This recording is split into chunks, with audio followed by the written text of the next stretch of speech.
Be sure to punch the button so we can hear you loud and clear. Thank you. Good morning, Chairman Durbin, Ranking Member Grassley, and members of the committee. I am Congresswoman Joyce Beatty, Chair of the Congressional Black Caucus, representative for Ohio's 3rd District, and a proud HBCU graduate. It is an honor to appear before you to express my strong and unwavering support for the nomination of Judge Ketanji Brown Jackson to the Supreme Court of the United States. As the nation has learned during these hearings, Judge Jackson is an exceptionally qualified jurist of unimpeachable character. As chair of the Congressional Black Caucus, I speak on behalf of 59 members of Congress, including 28 Black women and 31 Black men, together representing 17 million Black Americans and 82 million Americans. For over 2 centuries since our country's founding, the court consisted exclusively of white men. Of the 115 justices, 108 have been white men.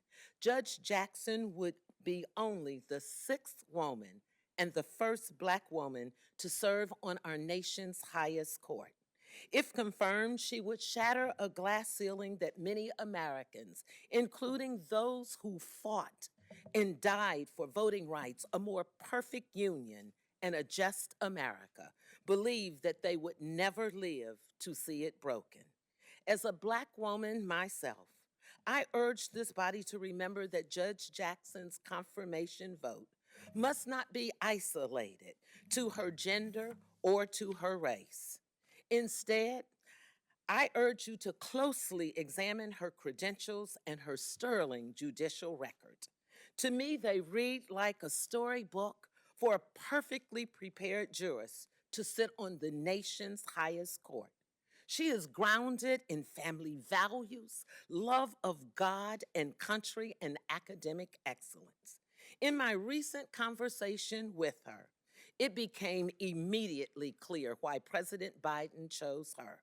Her life experience, education, and reverence for the rule of law clearly demonstrate that she has been preparing for this moment her entire life. Senators this week quoted Dr. King, and as I am reminded to paraphrase, King said, "Give us the ballot so we could put judges on the bench who will do justice and love mercy." Judge Jackson will do exactly that. Sadly, but not surprisingly, Judge Jackson has been the subject of unfair attacks. These bad faith efforts exist despite a resume that arguably surpasses those of previous nominees.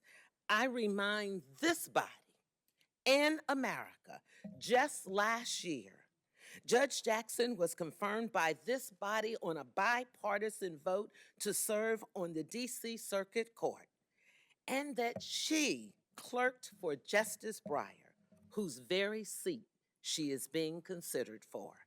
Judge Jackson's confirmation will send a message to Black women and little girls like my granddaughter Leah, whose mother is the first Black woman to serve on the 10th District Court of Appeals.